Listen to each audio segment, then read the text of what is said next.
So he WhatsApp guys, it's your mister परमैन squad is back again और आ चुका हूँ एक और बहुत ही मस्त ज़बरदस्त एपिसोड लेकर जिसका नाम है mystery of the copy word. तो गाइस एपिसोड बहुत ही मज़ेदार है, फुल एक्शन पैक एपिसोड है, बहुत ज़्यादा थ्रिल होगा एपिसोड में, सस्पेंस होगा और परमैन की सीरीज़ का सबसे बड़ा एपिसोड यही है।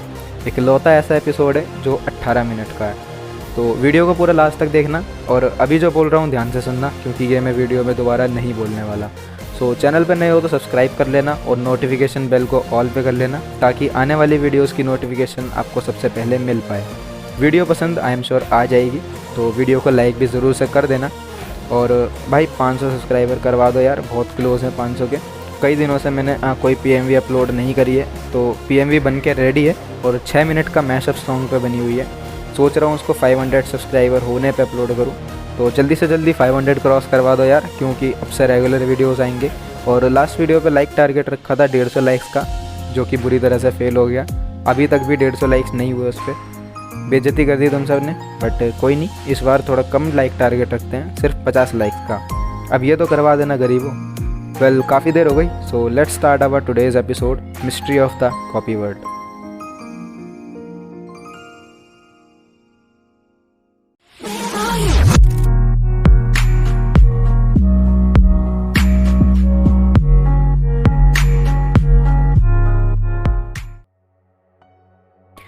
एपिसोड की शुरुआत कुछ इस तरह से होती है कि परमैन हमेशा की तरह अपनी ड्यूटी ख़त्म करके घर लौट रहा होता है और जैसे ही वो खिड़की से अपने रूम में जाने वाला था तभी वो देखता है कि उसके रूम में गांको और उसकी मम्मी है जो कि मित्सो से नाराज़ है क्योंकि वो होमवर्क करने के बदले बाहर कहीं खेलने चला गया।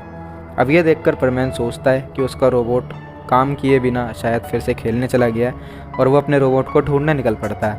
अब परमैन अपने रोबोट को ढूंढ ही रहा होता है तभी कबाओ एक फुटबॉल को किक करता है और वो बॉल जाके परमैन के थोपड़े पे फुटबॉल परमैन के थोपड़े पे लगी। ये देख के परमैन से बचने के लिए कबाओ और साबू बेहोश होने की एक्टिंग करने लगते हैं। अब सूजा हुआ थोपड़ा लेके परमैन नीचे आता है और मिचिको उससे उसके थोपड़े का हाल पूछती है।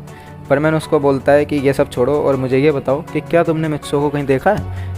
मिचिको सिंपली उसको मना कर देती है और वो फिर बेहोश पड़े हुए कबाओ और साबू से भी सेम सवाल पूछता है। वो दोनों पहले तो कोई आंसर नहीं देते लेकिन परमैन धमकी देता है कि सीधे सीधे बता दो वरना तुम्हारे लिए अच्छा नहीं होगा।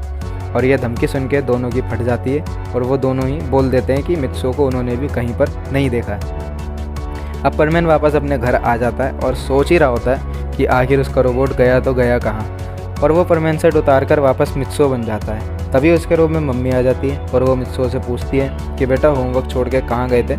मित्सो अलग अलग बहाने बनाने लगता है और मम्मी उसको अपना अत्यंत भयानक चेहरा और गुस्सा दिखा के धमकी दे के चली जाती है। अब मित्सो सोचता है कि ये सब उसके रोबोट की वजह से हुआ है। अब रोबोट आएगा तो बोलेगा मित्सो प्लीज़ मुझे माफ़ कर दो, मैं ऐसा दोबारा कभी नहीं करूँगा। लेकिन मित्सो ने सोच रखा था कि इस बार रोबोट को बिल्कुल माफ़ नहीं करना है। अब अचानक से मित्सो को परमैन के उड़ने की आवाज़ आती है और वो खिड़की से बाहर देखता है तो उसको आसमान में परमैन उड़ता हुआ दिखता है। अब वो सोचता है कि शायद वो कोई सपना देख रहा है, लेकिन तभी उसका बैच रिंग करता है और पाको, पायन और बूबी बोलते हैं कि उनका रोबोट भी कहीं नहीं मिल रहा है।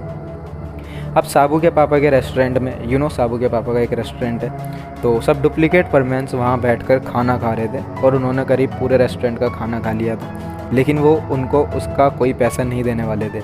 साबू के पापा बिल लेकर आते हैं लेकिन अपना बूबी भुक्कड़ उस बिल को भी खा जाता है और ये सब करने के बाद वो सब परमैन्स वहाँ से उड़ जाते हैं। इस किस्से की खबर अखबार में छपती है और डिनर कर रही सुगा फैमिली में से मित्सो के पापा उस खबर को पढ़ते हैं। ये पढ़ने के बाद मित्सो समझ जाता है कि कुछ न कुछ तो ज़रूर गड़बड़ है और वो वहाँ से चुपचाप निकल लेता है और परमैन बनकर अपनी टीम को बुलाता है।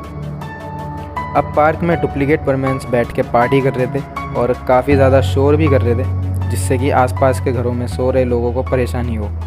तभी वहाँ पर असली परमैन्स आ जाते हैं और वो डुप्लीकेट परमैन्स को पकड़ने की कोशिश करते हैं, पर असली परमैन्स तो नाकामयाब रहते हैं डुप्लीकेट्स को पकड़ने में और डुप्लीकेट परमैन्स वहाँ से उड़ के भाग जाते हैं। लेकिन तभी वहाँ पर वो सब लोग आ जाते हैं जिनके नुकसान डुप्लीकेट परमैन्स ने किए थे। अब वो सब लोग आके एक एक करके असली परमैन्स से बदला लेने लगते हैं। सबसे पहले गांको आती है और परमैन के थोपड़े पे जोर का मारती है, फिर साबू आता है और परमैन्स के ऊपर पेपर डाल देता है और आखिर में कबाओ परमैन के ऊपर टमाटर फेंक के मारता है।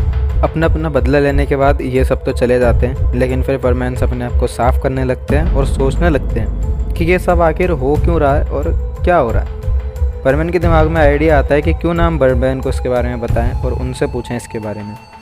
परमैन बर्डमैन को कॉल करता है, लेकिन बर्डमैन शायद अपनी महबूबा के साथ बिजी थे, इसलिए उसका कॉल नहीं उठाते। अब परमैन्स खुद ही उन डुप्लीकेट परमैन्स को ढूंढने निकल पड़ते हैं। इतने में ही डुप्लीकेट परमैन्स ने पूरे शहर में अपना आतंक फैलाना शुरू कर दिया था।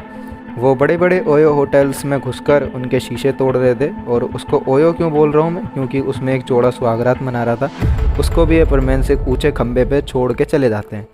लेकिन शहर वालों को कुछ नहीं पता था कि जो उनको परेशान कर रहे हैं वो असल में कोई डुप्लीकेट परमैन्स हैं, इसलिए सब सोचने लगे थे कि ये सब परमैन्स ही कर रहे हैं। और हर न्यूज़ चैनल पर बस एक ही तरह की खबरें दिखाई जा रही थी कि आखिर क्यों ये परमैन्स ऐसा कर रहे हैं। जहाँ परमैन्स सबकी रक्षा किया करते थे, अब वही परमैन्स शहर के लोगों को लूटने लगे, परेशान कर रहे हैं और हर बुरे काम को अंजाम दे रहे हैं। अभी तक सारे शहरवासी परमैन्स से नफरत करने लगे थे और बस उनके दुश्मन ही बनने लगे थे।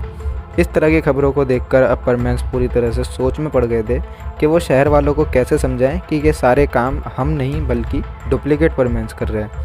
लेकिन उन डुप्लीकेट्स को कैसे भी करके पकड़ने का भी प्लान करना था। तभी परमैन आइडिया लगाता है कि क्यों ना उनको अपने बैच के ज़रिए ट्रैक किया जाए, और वो उनको एक बार फिर से ढूंढने निकल पड़ते हैं।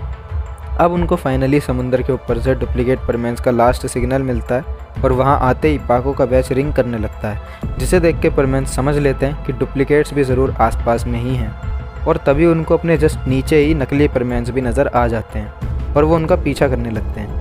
पीछा करते करते अब परमैन्स एक अनजान और अजीब सी जगह पर पहुंच जाते हैं, जहां पर परमैन के हेलमेट जैसा दिखने वाला एक बड़ा सा पत्थर रखा होता है।